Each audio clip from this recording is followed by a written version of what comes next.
Bapak-bapak itu kalau tamu baru sampai tangga terakhir di emper, dengan yakin sekali bapak akan bilang, "Mama, kopi." Padahal kopi tidak ada.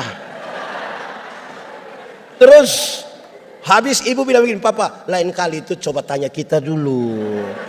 Dengan santai bapak akan bilang, "Oh, saya sudah beli itu." "Iya Pak, itu 6 bulan lalu." Bapak pikir beli 1 hari untuk seumur hidup kan? Bukan karena apa, karena memang polanya tunggal.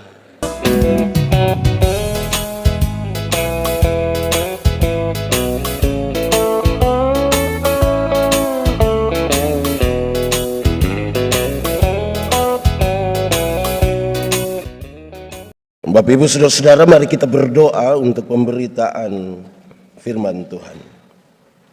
Mari berdoa. Ya Tuhan Allah, kami mohon kepadamu, arahkanlah seluruh hati dan pikiran serta hidup kami pada pemberitaan firman saat ini. Sebab siapakah kami ini Tuhan? Kami orang berdosa dan sangat terbatas, oleh karena itu tidak mungkin bagi kami untuk mengerti firman Tuhan kecuali kalau Tuhan menolong kami. Oleh kuat kuasa Roh Kudus-Mu kami mohon hari ini kami dimampukan bukan saja untuk mengerti firman Tuhan, tapi lebih dari itu kami dimampukan menjadi pelaku-pelaku firman-Mu. Berkati setiap hati yang sungguh disiapkan untuk pemberitaan ini. Jauhkan semua penggoda pencobaan. Biar di dalam damai-Mu kami belajar firman Tuhan. Kami rindu pada firman-Mu. Berfirmanlah bagi kami Tuhan. Di dalam nama Yesus, firman yang hidup itu kami berdoa. Amin. Pembacaan Alkitab hari ini diambil dari Ibrani 13 ayat 1 sampai 3 yang berkata, Nasihat dan doa selamat. Peliharalah kasih persaudaraan. Jangan kamu lupa memberi tumpangan kepada orang, sebab dengan berbuat demikian beberapa orang dengan tidak diketahuinya telah menjamu malaikat-malaikat. Ingatlah akan orang-orang hukumanmu, karena kamu sendiri juga adalah orang-orang hukuman. Dan ingatlah akan orang-orang yang diperlakukan sewenang-wenang, karena kamu sendiri juga masih hidup di dunia ini. Demikianlah pembacaan Alkitab. Hendaklah firman Tuhan dengan segala kekayaannya mendiami hati kamu dan ucaplah syukur kepadanya.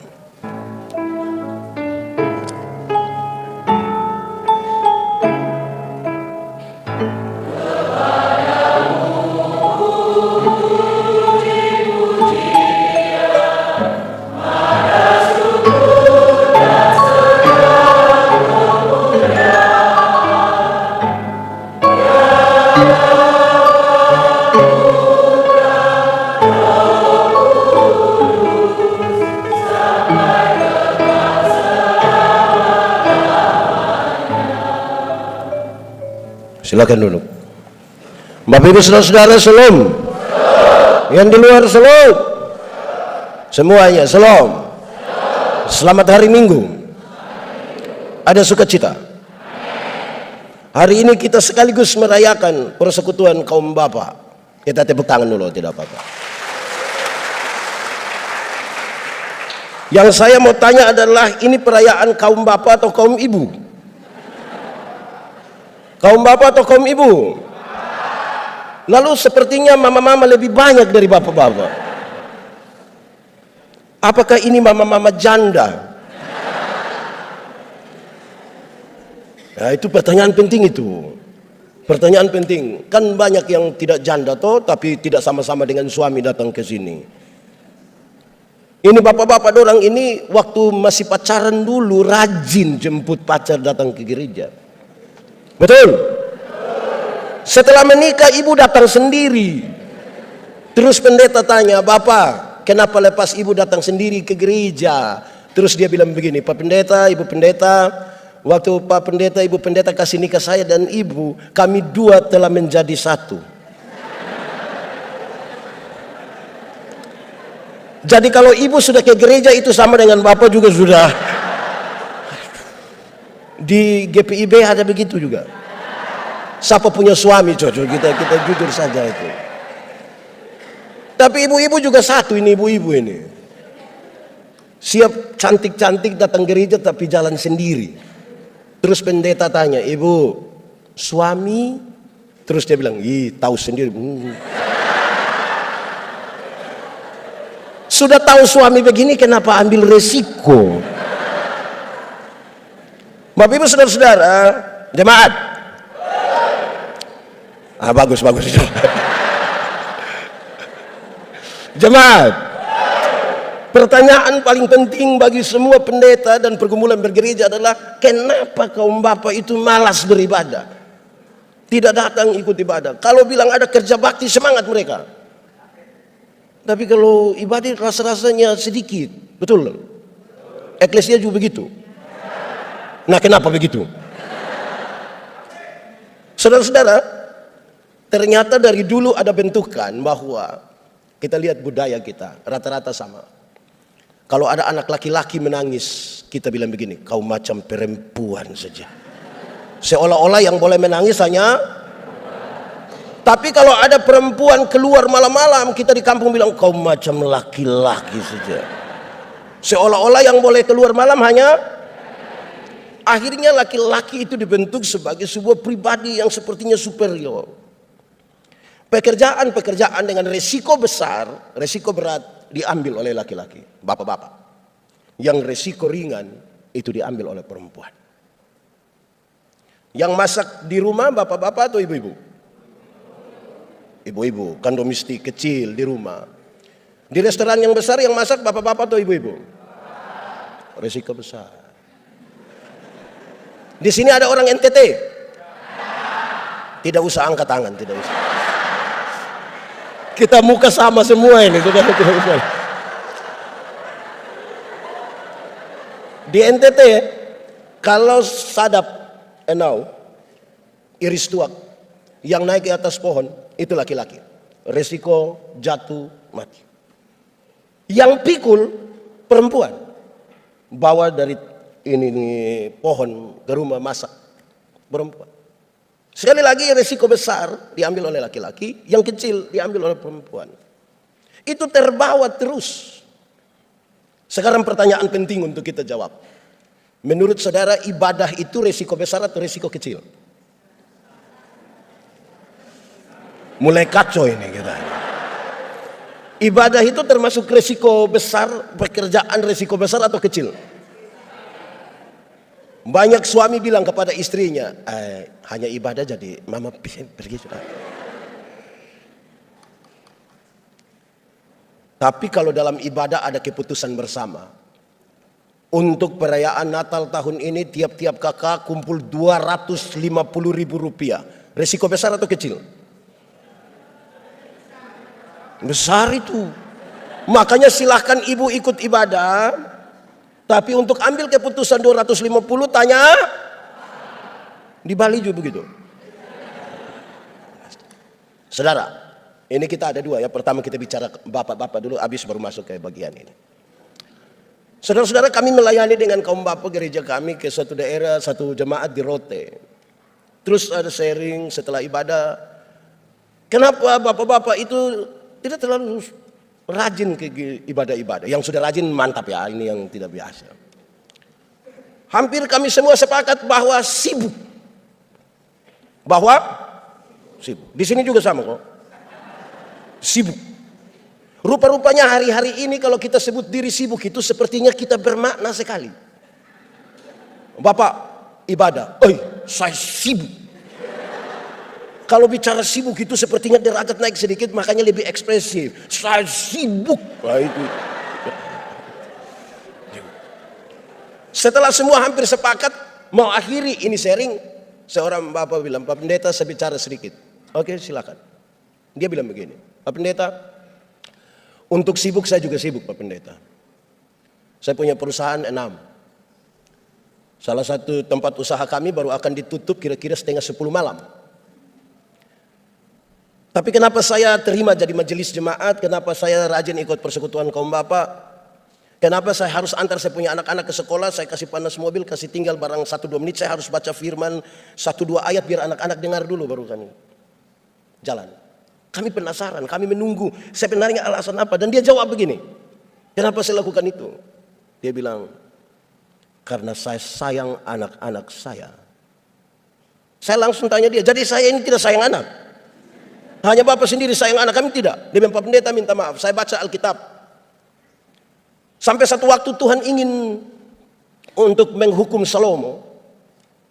Karena Salomo buat kuil-kuil penyembahan untuk dewa-dewi dari istri-istrinya. Tuhan mau menghukum Salomo, tapi kemudian Tuhan batal menghukum Salomo. Tuhan mengucapkan kalimat ini. Tuhan bilang begini, Salomo, oleh karena ayahmu Daud, aku tidak akan menghukum engkau. Pakai bahasa hari-hari dia bilang begini, Salomo, karena engkau punya bapak yang namanya Daud itu yang buat saya tidak jadi hukum engkau. Dia bilang, Pak Pendeta, waktu saya baca sampai di sini saya mengerti. Ternyata apa yang bapak-bapak lakukan diperhitungkan Tuhan bagi anak-anaknya. Ada amin. Bapak-bapak, sayang anak, beli handphone. Apa yang orang tua lakukan, apa yang bapak-bapak lakukan, Tuhan perhitungkan bagi anak-anaknya. Dalam sebuah pertemuan raya kaum bapak, saya diminta sebagai salah seorang yang membawa materi. Pertanyaan bapak-bapak ini menarik. Melihat kondisi di mana banyak bapak tidak bergereja, tidak ibadah. Mereka bertanya begini, apa yang gereja buat, apa yang sinode buat, apa yang gereja buat, apa yang sinode buat, apa yang gereja buat, apa yang sinode buat. Saya catat banyak sekali. Waktu saya jawab, saya bilang begini, bapak-bapak, pertanyaan banyak tapi jawabannya kecil dan enteng saja. Apa itu? Saya bilang begini, bapak-bapak, pada waktu bapak-bapak dan ibu itu diteguhkan dalam pernikahan, hari itu juga saudara diteguhkan menjadi imam dalam keluarga. Pertanyaannya adalah, apakah fungsi imam dalam keluargamu dijalankan atau tidak?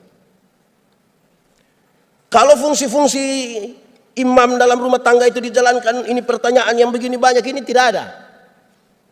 Tapi karena bapak-bapak tidak menjalankan fungsi imam di rumah, akhirnya pertanyaan ini menjadi apa yang gereja buat, apa yang sinode buat. Kalau bapak-bapak melakukan fungsi imam di rumah, maka satu saat gereja akan mendapat nota bilang begini, minta maaf kami tidak terima ibadah rumah tangga. Kenapa? Karena kami tiap hari ibadah, tiap hari. Tapi karena bapak-bapak tidak lakukan, maka kita tanya, apa yang gereja buat, apa yang sinode buat? Kira-kira begitu. Bapak Ibu saudara-saudara, Tuhan Allah menciptakan manusia itu laki-laki dan perempuan. Aman toh? Ya. Saya kasih nikah satu pasang nikah, yang laki-laki itu umur 65 tahun. 64 tahun. Yang perempuan umur 20 tahun. Ngeri itu. Saya tahu bahwa jemaat yang hadir itu mereka bicara tentang beda usia yang signifikan itu. Bedanya berapa tahun? 44 tahun. Dalam khotbahnya saya bilang begini. Dalam sebuah pernikahan, beda usia tidak penting. Tidak penting. Yang lebih penting adalah mereka harus beda jenis kelamin. Itu lebih penting. Untuk apa sama-sama umur 30 tahun tapi laki-laki semua? Itu pakai bahasa Kupang bilang kita bakorek-bakorek sebenarnya. Jadi biarlah berbeda. Amin.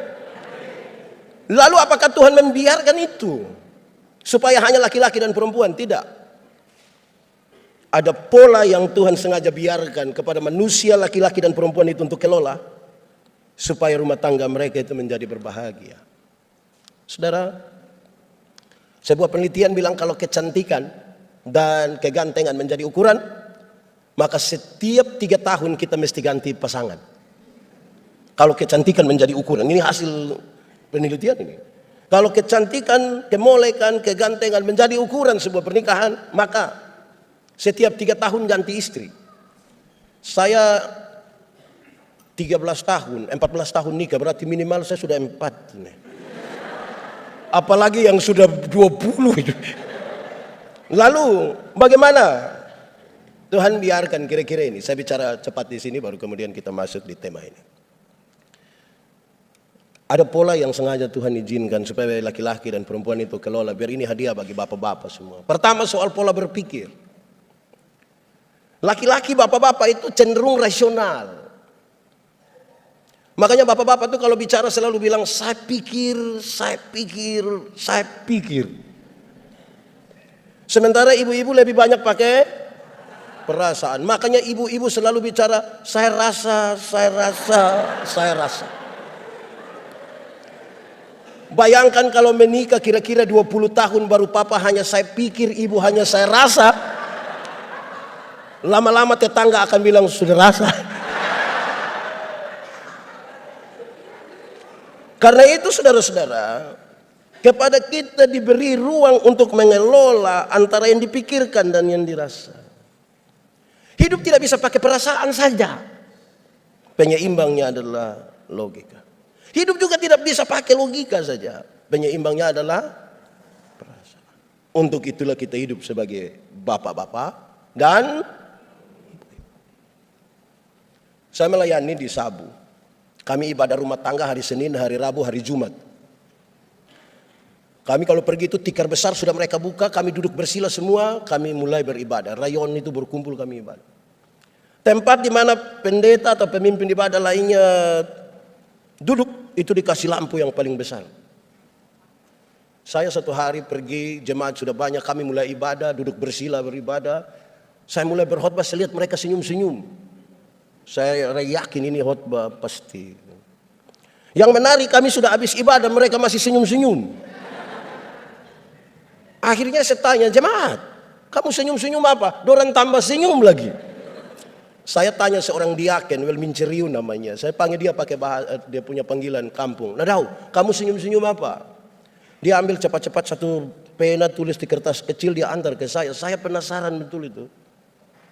Ternyata waktu saya buka dia tulis begini, maaf, Bapak punya resleting tidak tarik.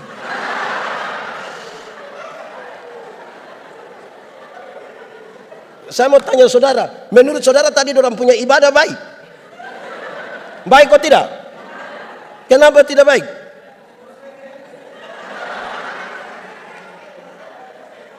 Saudara, persoalannya hanya soal pada perasaan. Kita gagal mengelola itu. Kita gagal mengelola banyak sekali hal dalam persekutuan. Kedua, soal pola bekerja. Laki-laki itu cenderung pekerja tunggal. Kita bapak-bapak ini hanya pergi ke kantor saja, tapi waktu kita pulang kita rasa kita sudah kerja seluruh dunia dan segala isinya.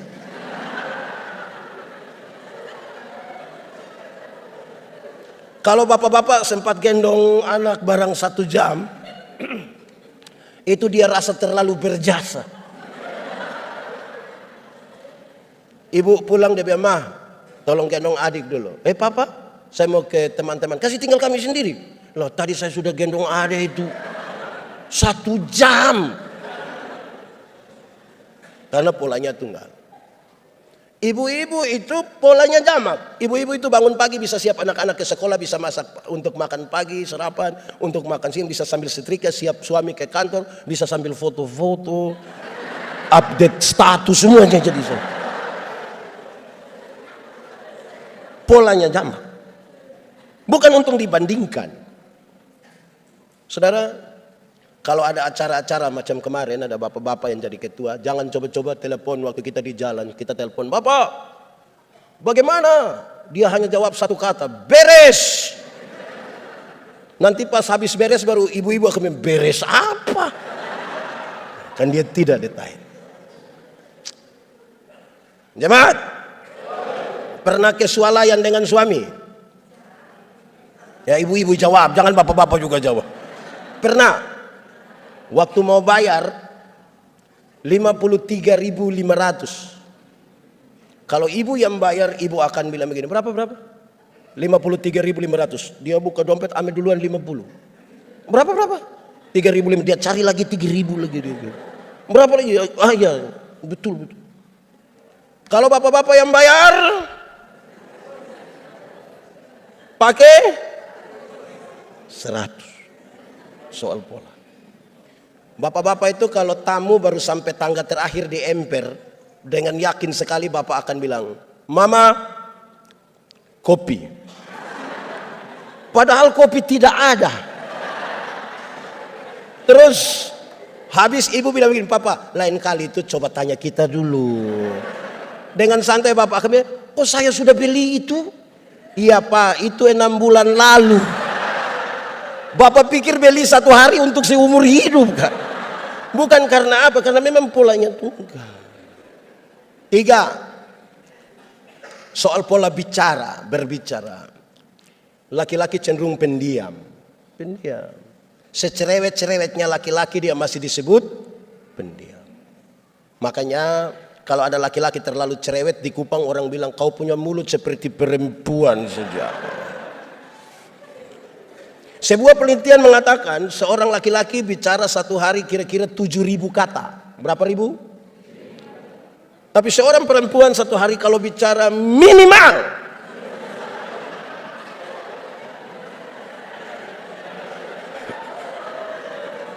sekurang-kurangnya 21.000 kata.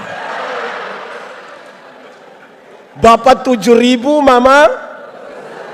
Bayangkan pagi-pagi papa sudah ke kantor, anak-anak ke sekolah. Mama mau 21.000 dengan siapa? Rata-rata papa pulang kantor jam 5.6 ya. Ibu rencana mau kasih keluar duluan yang 3.000. Ibu sambut papa di pintu, pas buka ibu bilang, Pak, di kantor tadi baik. Terus papa bilang, kau kepala kantor? Kalau kita punya komunikasi macam begini, bahaya. Amin kok. Tempat berkomunikasi yang baik itu ada di meja makan. Bapak-bapak jangan terlalu sering lah makan di luar sampai lupa makan sama-sama dengan. Kita akan bicara tentang kemurahan hati, tapi kalau tidak di rumah tidak bisa. Di meja makan itulah kesempatan kita bertanya-tanya. Mama, kenapa ini sayur garam semua? Terus ibu jawab, sayang papa minta maaf sayang. Tadi waktu mama tumis ini sayur, mama terlalu ingat papa. Jadi mama pikir papa garam, mama ambil tang-tang. Tapi yang penting komunikasi. Ibu-ibu, komunikasi dengan suami ada baik? Hah?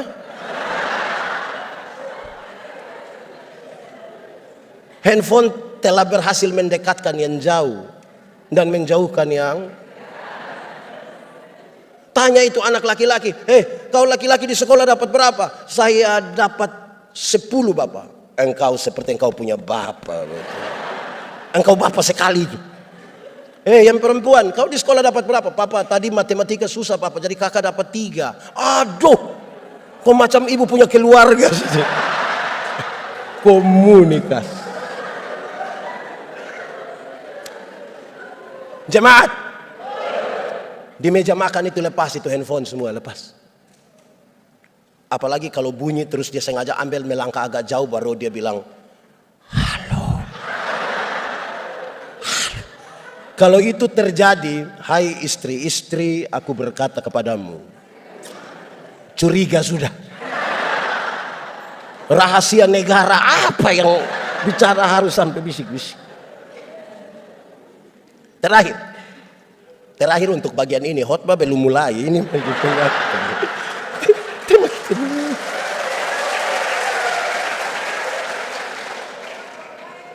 Soal pola mengingat. Laki-laki bapak-bapak itu cenderung cepat lupa. Kami bapak-bapak ini berkunci mobil begini. Dia jalan 30 langkah terus tidak tahu saya sudah kunci belum. Dia balik betul.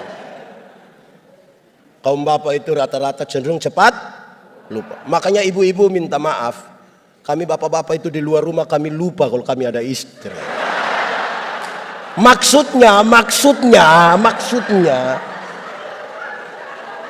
Maksudnya kami bisa bercerita dengan teman sampai lupa kalau ibu tunggu di rumah.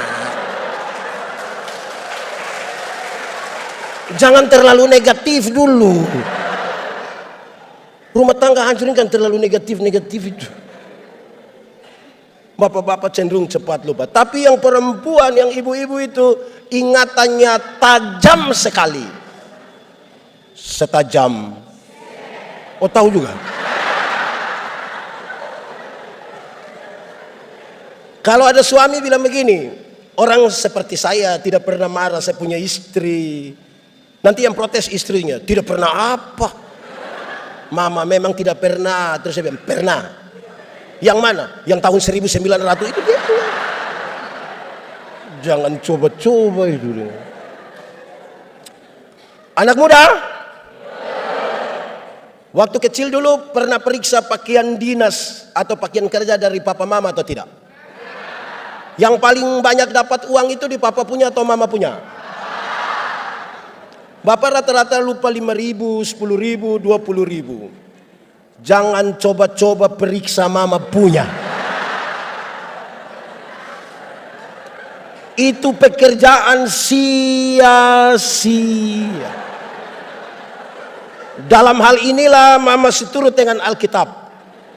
Di mana hartamu berada, di situ juga. Ibu-ibu ini kita pinjam dia pun Tupperware saja, dia hafal itu tidak ada. Oke, baik. Selamat hari jadi buat persekutuan kaum bapak ya. Semoga masih semangat untuk mengelola kebersamaan dengan istri, dengan anak-anak dan dalam persekutuan. Kenapa? Kita semua yang datang di gereja adalah produk dari rumah. Kalau kita terlalu rindu didengar di rumah, kita mau di sini pun kita didengar. Makanya jangan heran kalau ada bapak-bapak yang kalau ikut, saya kalau sudah AA, saya kalau BB. Yang AB itu anak TK. Di sini ada TK. Coba saudara pagi-pagi dengar, orang hafal huruf A, B, BA dibaca. Jadi sebentar pulang kalau papa bilang, saya kalau sudah A, saya kalau sudah BB, tanya bapak, TK di, jangan. Itu tidak boleh, itu salah, itu tidak boleh, itu tidak boleh. Tidak boleh. Baik, jemaat.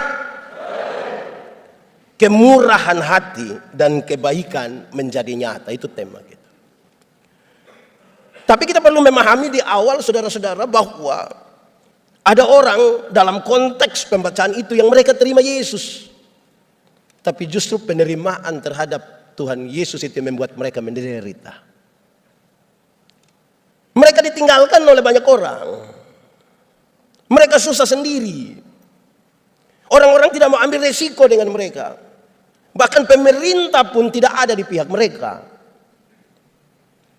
Ini sebuah kenyataan yang sebenarnya pahit. Ketika orang ambil keputusan untuk serius beriman kepada Tuhan. Kalau kita belajar tentang Paulus, yang paling gampang diingatkan Paulus. Dia di penjara. Apakah karena dia melakukan sebuah tindakan yang merupakan kejahatan berat? Tidak. Lalu kenapa dia masuk penjara? Karena dia coba-coba percaya kepada Tuhan Yesus dan mau menyampaikan kabar baik tentang Yesus. Ini sebuah kenyataan yang sangat berbeda dengan kerinduan banyak orang Kristen. Banyak orang Kristen berpikir kalau percaya Tuhan kita bebas masalah. Banyak orang pikir kalau percaya Tuhan itu, kalau sakit kepala tinggal tunjuk begini baru bilang dalam nama Yesus. Banyak orang pikir kalau percaya kepada Tuhan Yesus, pagi-pagi ketika petugas koperasi datang, Tuhan Yesus kasih keliru dia. Jadi dia tidak jadi di kita punya rumah untuk tagih, dia tagih di tetangga. Tidak. Ada resiko-resiko, lantas di manakah Tuhan? Apakah dia mau membiarkan orang yang percaya kepadanya menderita? Tidak. Dia menyertai, itu yang membuat kekristenan hidup sampai hari ini, menemukan jalannya. Tetapi salah satu cara yang Tuhan pakai adalah dia pakai komunitas sebagai orang-orang percaya untuk saling memberkati. Dia pakai komunitas orang-orang beriman ini untuk saling menolong satu dengan yang lain. Karena itu saudara-saudara, dia minta supaya ingatlah terhadap kasih persaudaraan itu. Ingat, Kasih yang benar-benar didasarkan pada apa yang menjadi kasih Allah akan dunia ini. Mari kita hafal. Jemaat boleh ikut. Kasih ialah kebaikan, tidak terpatahkan oleh apapun, tidak akan berubah menjadi kebencian. Saya ulangi, ikut. Kasih ialah kebaikan, tidak terpatahkan oleh apapun, tidak akan berubah menjadi kebencian. Rujukannya jelas, karena begitu besar kasih Allah akan dunia ini. Apakah Tuhan Allah mengasihi dunia? Lalu apakah dunia mengasihi Tuhan Allah? Tidak. Apakah karena dunia tidak mengasihi Tuhan Allah berhenti mengasihi dunia? Apakah kemudian Tuhan membenci dunia? Saudara lihat, kasih tidak terpatahkan. Sehingga tidak boleh ada satu orang percaya pun yang bilang kepada sahabatnya, saudaranya, Pak, saya terlalu hargai Pak, tapi waktu saya tahu Pak punya sifat asli begini, minta maaf saja. Itu bukan kasih, itu egois. Kalau engkau hanya bisa berbuat baik kepada orang yang berbuat baik kepadamu, apakah jasamu? Karena orang-orang berdosa pun melakukan hal itu. Kasih seperti ini yang Tuhan Allah mau. Yang tidak terpatahkan oleh apapun. Yang paling gampang untuk kita memahami kasih ini, coba kita tanya ibu-ibu dulu. Ibu-ibu, di sini tidak ada ibu-ibu. Ini SMP semua. Ibu-ibu, melahirkan itu sakit atau tidak? Sakit. Mau melahirkan normal atau abnormal tetap sakit. Ya, sesar itu kan abnormal. Waktu ibu sakit melahirkan, kan kami suami hanya di luar baru bilang, Yesus. Sudah beginilah dia bayangkan, kira-kira ini anak muka seperti sahabat. Anak-anak, waktu kamu baru lahir, kamu tidak tahu apa-apa, kamu hanya bisa menangis. Setiap kali kamu menangis, orang tua hanya pikir kalau bukan basah pasti lapar. Anak-anak punya jam tidur, orang tua punya jam bangun. Orang tua punya jam tidur, anak-anak punya jam bangun. Orang tua tidak tidur karena kamu. Di jam 2:30 subuh masih banyak orang tua. Betul? Sempoyongan tidak bisa tidur ini, seringkali ibu-ibu dipaksa lagi menjadi penyanyi. Makanya ibu-ibu punya lagu seringkali tidak bisa dipertanggungjawabkan. Kalau tidak bobo digigit. Padahal justru kalau anak bobo itu baru nyamuk gigit. Kalau anak lari-lari nyamuk. Tapi sudahlah. Anak-anak, kamu tidak bisa bicara. Orang tua ajar kamu bicara satu-satu suku kata. Ma, pa. Waktu mereka mulai SMP, SMA, tolong jawab orang tua. Dorang ada suka bicara sama papa mama? Kenapa lihat saya? Jawab. Waktu orang SMP, SMA suka bicara sama papa mama? Lebih suka bicara dengan pertanyaannya kepada orang tua. Siapa suruh kasih makan dorang? Kenapa kasih makan dorang? Karena apa? Kasih tidak terpatahkan. Anak-anak, kamu tidak bisa jalan dulu. Orang tua pegang di tangan sambil latih berjalan. Te. Nah, itu jalan belakang itu. Tapi waktu anak-anak mulai bisa berjalan sendiri, SMP, SMA, suka jalan sama papa mama? Lebih suka jalan dengan? Lalu kenapa beli kasih mereka HP? Saudara lihat, kasih tidak Makanya orang tua sering kali bilang begini. Anak-anak, asal kamu mau sekolah tinggi, biar papa mama ikat perut tidak apa-apa.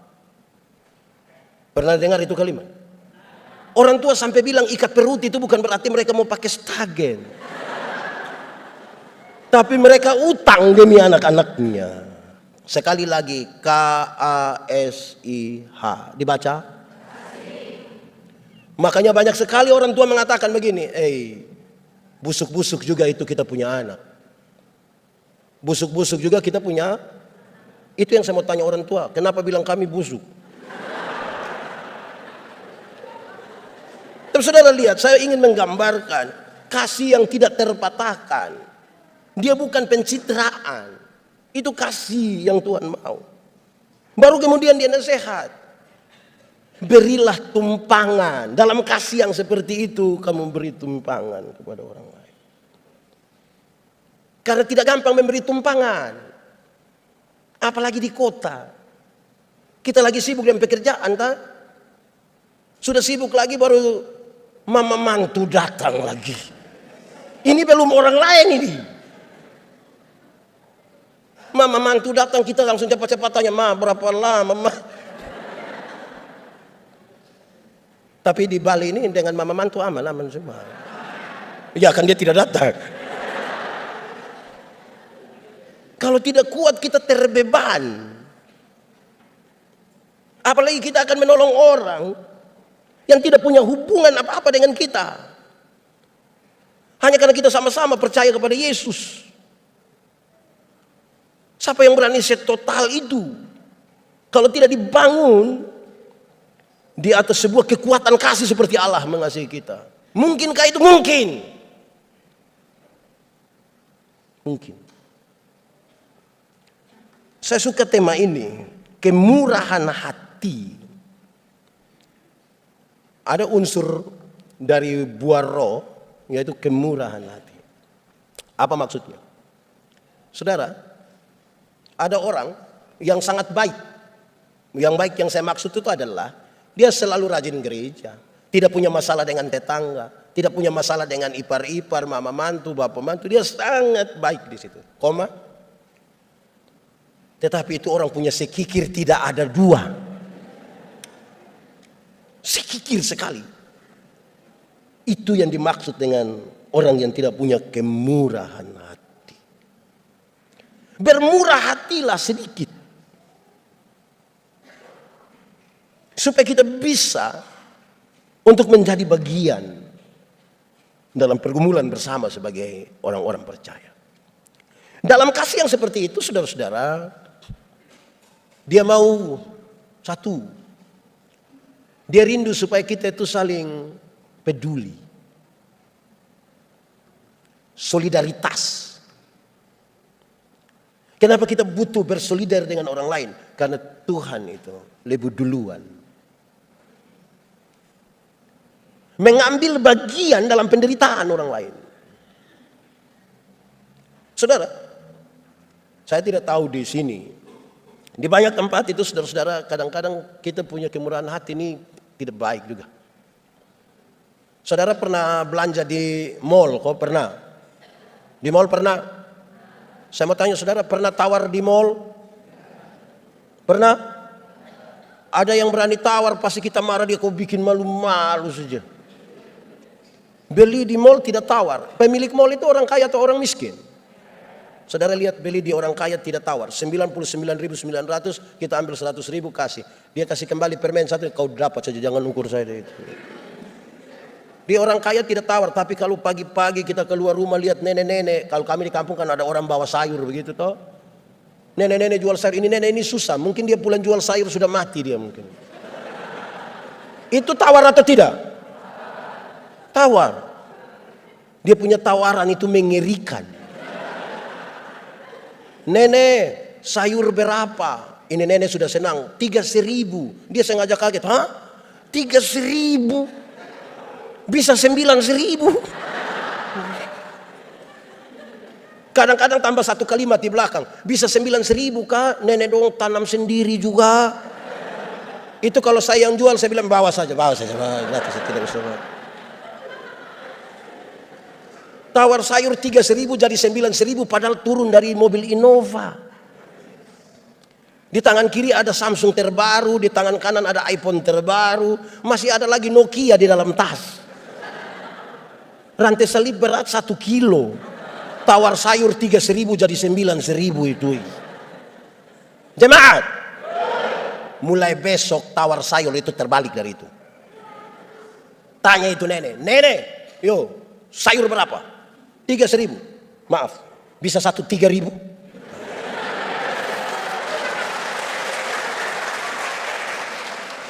Berani bisa tawar sayur 3.000 jadi 1.3.000, hanya 3 kemungkinan. Kemungkinan pertama itu orang punya solidaritas sosial yang sangat kuat, pantas ditiru, pantas dipuji. Tapi yang kedua mungkin makan puji. Atau mungkin yang ketiga gila mungkin. Jadi kita menentukan solidaritas. Pemuda? Pemuda. Ini pemuda, saya mengkritisi 1-2 pemuda, kelompok pemuda yang semangat melayani tinggi. Saya bilang orang, kamu sudah bagus. Waktu mau Paskah, waktu mau Natal, mereka pergi catat yang usia lanjut. Di sini apa namanya? Ya, yang susah sengsara itu mereka catat nama-nama mereka. Terus mau datang, nenek nanti ikut gereja ya. Pas warta pelayanan ada bilang begini, untuk para penerima diakonia supaya jangan pulang dulu. Setelah ibadah ini akan dilakukan pembagian. Yang sehat semua pulang, ini yang kita kasih tinggal nenek-nenek sakit semua nih. Mulai mereka panggil satu-satu, Nenek Manobe. Nenek dalam begini kan dia susah gitu. Terus kita ambil kantong plastik merah isi beras, isi gula, isi semua, kan nenek setengah mati gini. Terus nenek setengah mati, nenek kita foto dulu, kita pemuda, kalau antar saja ke rumah bisa kok tidak? Kalau kepentingan dokumentasi fotonya di rumah bisa kok tidak? Lalu kamu panggil saya pun nenek datang sini supaya apa?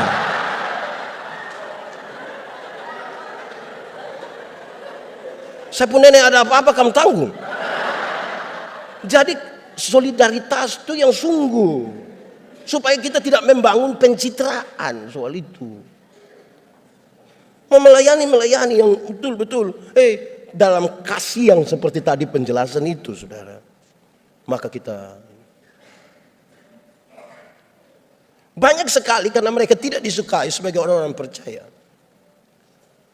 Dicari-carilah kesalahan-kesalahan mereka. Hak-hak mereka itu tidak dapat.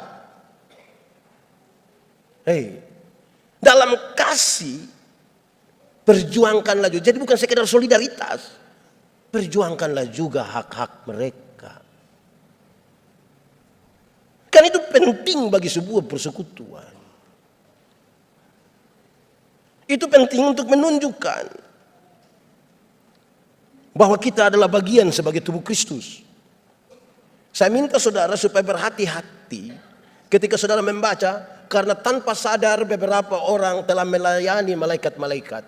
Saya minta saudara hati-hati, maksudnya begini, jangan dengan motivasi itu saudara melayani orang lain. Mari kita tolong orang, siapa tahu kita tolong malaikat. Iya, malaikat maut.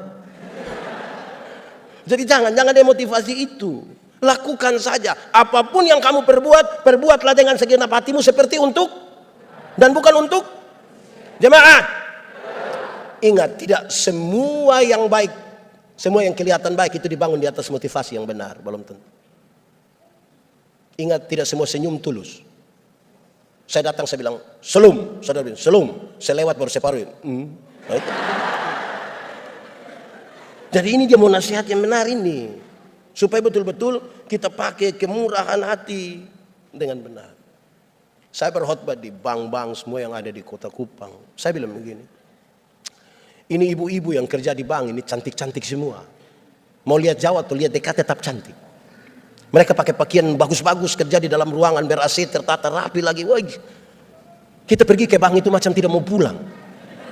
Macam mau lihat-lihat terus orang punya muka itu. Kita baru naik di tangga terakhir dengan santun sekali mereka bilang begini, selamat siang, ada yang bisa kami bantu? Terus saya tanya orang, ibu-ibu, siapa yang di rumah ketika dia bangun pagi lihat suami pas bangun, terus dia bilang, selamat pagi. Ada yang bisa kami bantu? Lakukanlah sesuatu seperti untuk, oke. Terakhir sudah. Saya suara hilang ini.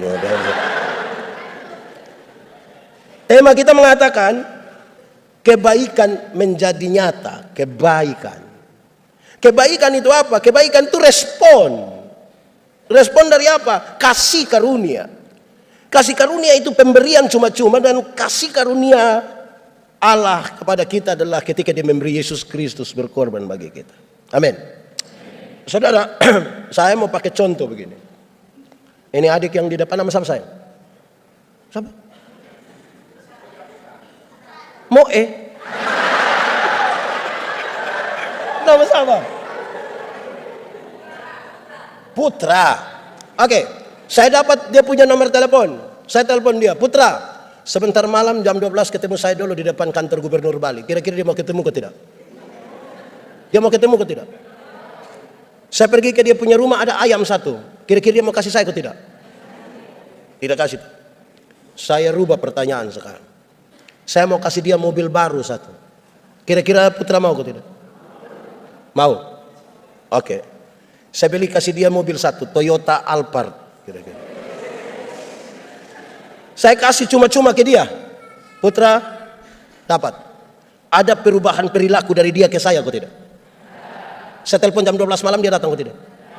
Saya pergi dia rumah, ada ayam, dia kasih, kok tidak? Kenapa dia tiba-tiba baik begini? Karena dia telah mendapatkan sesuatu dengan cuma-cuma yang tidak bisa dia dapat. Itu baru konteks materi, apalagi keselamatan. Mestinya setiap orang yang tahu bahwa Tuhan Yesus telah berkorban bagi dia, menyiapkan surga yang kekal itu bagi dia, dan itu dia dapat dengan cuma-cuma. Kebaikan hati itu sesuatu yang nyata, real, dan tidak ada hal-hal yang tadi pencitraan itu. Dan itulah kebaikan hati. Saudara bayangkan kalau kemurahan itu dan kebaikan hati itu kemudian menjadi nyata.